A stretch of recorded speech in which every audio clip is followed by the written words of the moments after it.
ആദിലയും നൂറയും ഈ ഒരു പ്രോഗ്രാമിന്റെ ഭാഗമായിട്ട് നിൽക്കുമ്പോൾ ഇവിടെ വളരെയധികം യാഥാസ്ഥിതിക ചിന്താഗതികളോട് ചേർന്ന് നിന്നിരുന്ന കലാഭവൻ സരികയെ പോലൊരു കണ്ടസ്റ്റന്റ് ആദിലയോടും നൂറയോടും ചെന്ന് സംസാരിക്കുന്നത് നിങ്ങളെ അക്സെപ്റ്റ് ചെയ്യാൻ പറ്റുമെന്ന് ഞാൻ വിചാരിച്ചിരുന്നില്ല, പക്ഷെ നിങ്ങളും നമ്മളെ പോലെയാണ് എന്ന് പറയുന്ന ഒരു ധാരണയിലേക്ക് എത്തി എന്നുള്ളതാണ്. അത് വളരെ പോസിറ്റീവ് ആയിട്ടുള്ള ഒരു മാറ്റമാണ്. പക്ഷേ സമൂഹത്തിന്റെ പലവിധ കാഴ്ചപ്പാടുകളിൽ പെടുന്ന നിങ്ങൾക്കൊരു തുണ വേണ്ടേ എന്ന ചോദ്യവുമായി ഷാനവാസിനെ പോലെയുള്ള ആളുകൾ അവരുടെ അടുത്ത് ചെല്ലുന്നതും നമ്മൾ കാണുന്നുണ്ട്. ഈ പുറത്തിരിക്കുന്ന ആളുകൾ ആദിലയും നൂറയും എങ്ങനെയാണ് ട്രീറ്റ് ചെയ്യുന്നതെന്നുള്ളതും ഇവിടെ ഒരു വലിയ ചോദ്യമാണ്. അവരുടെ സൗന്ദര്യത്തിന്റെ പേരിൽ കമ്പയർ ചെയ്യുക. ഇവരിനി ഒരുമിച്ച് ജീവിക്കില്ല, കാരണം അവർക്ക് ഒരു പുരുഷന്റെ സുഖം ഇവിടെ കിട്ടിയിട്ടില്ല. അതായത് ഒരു പുരുഷൻ വന്നു കഴിഞ്ഞാൽ ഇവർ രണ്ടു വഴിക്ക് പോകും. ഇതൊക്കെയും വിലയിരുത്തപ്പെടുന്നത് ഇവരുടെ സൗന്ദര്യത്തിന്റെ പേരിലും അതുപോലെ ഒരു പെൺകുട്ടി എന്ന് പറയുന്ന ആ ഒരു ബ്രാക്കറ്റിനുള്ളിലേക്ക് അവരുടെ ക്യാരക്ടറിസ്റ്റിക്സ് കൊണ്ട് കൂടുതൽ അടുത്ത് വരുന്നത് ആരാണ്, അയാളെ ഞാൻ അങ്ങ് സ്വീകരിക്കാം. ഇത്തരം ചർച്ചകളൊക്കെയാണ് പുറത്ത് നടന്നുകൊണ്ടിരിക്കുന്നത്. എന്നാൽ അതേസമയം അവരുടെ ഇത്രയും വർഷത്തെ ഒരു ജേർണി ഉണ്ട്. ഒരുമിച്ച് ജീവിക്കാൻ വേണ്ടി അവർ ചെയ്തിട്ടുള്ള ഒരു ഫൈറ്റ് ഉണ്ട്. ആ ഫൈറ്റ് കഴിഞ്ഞ് ഇങ്ങനൊരു പ്ലാറ്റ്ഫോമിലേക്ക് വരെ എത്തി നിൽക്കുന്നു എന്ന് പറയുമ്പോൾ അവരുടെ ജീവിതത്തിൽ ഒരു വലിയ നേട്ടം തന്നെയാണത്. അതിനെ സെലിബ്രേറ്റ് ചെയ്യുക അല്ലെങ്കിൽ അവിടെ ഒരു അപ്രിസിയേഷൻ കൊടുക്കുക എന്നുള്ളതിനേക്കാൾ കൂടുതൽ പുറത്തുള്ള ആൾക്കാരുടെ ഡിസ്കഷൻസ് പോകുന്നത്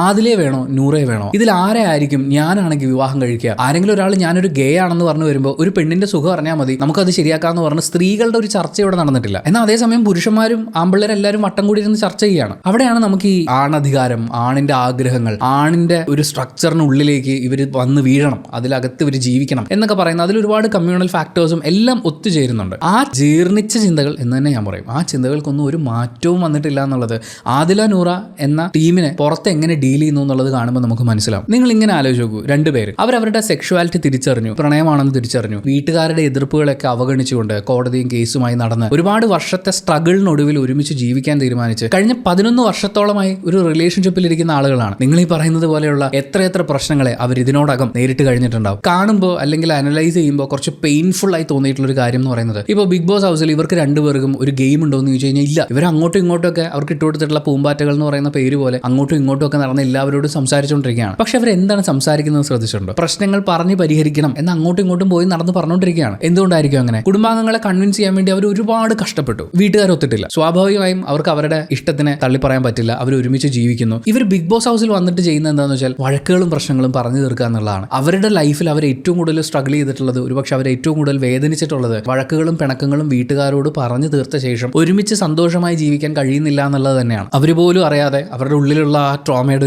ഒരു റെസ്പോൺസ് ആണ് കാണുന്നത്. ആരെങ്കിലും വഴക്കിട്ട് മിണ്ടാതിരിക്കുന്നത് കാണുമ്പോൾ എന്തിനാണ് അതൊക്കെ പറഞ്ഞ് സോൾവ് ചെയ്യ്, സെറ്റിൽ ചെയ്യ് എന്ന് പറയാൻ അവർക്ക് തോന്നുന്നതിന്റെ പിന്നിലെ ഏറ്റവും പ്രധാനപ്പെട്ട കാരണങ്ങളിൽ ഒന്ന് ഇത് തന്നെയായിരിക്കാം. ഇതിനെ ഒന്നും അഡ്രസ് ചെയ്യാതെ, ഇതിനെ ഒന്നും റെസ്പെക്ട് ചെയ്യാതെ, രണ്ട് സ്ത്രീ ശരീരങ്ങളായി മാത്രം നോക്കി കണ്ടുകൊണ്ട് അതിനകത്തുനിന്ന് നമുക്ക് എന്ത് കിട്ടും എന്ന് മാത്രം ആലോചിച്ചുകൊണ്ട് അവരെങ്ങനെ ജീവിക്കണം എന്ന് പുറത്തിരുന്ന് വിധി പ്രസ്താവിച്ചുകൊണ്ടാണ് നമ്മുടെ നാട്ടിലൊരു വലിയ വിഭാഗം നടക്കുന്നത്. അതിന്റെ കുഞ്ഞു കുഞ്ഞു റിഫ്ലക്ഷൻസ് ആണ് ആ ബിഗ് ബോസ് ഹൗസിനുള്ളിലും അവർ നേരിടേണ്ടി വരുന്നത്.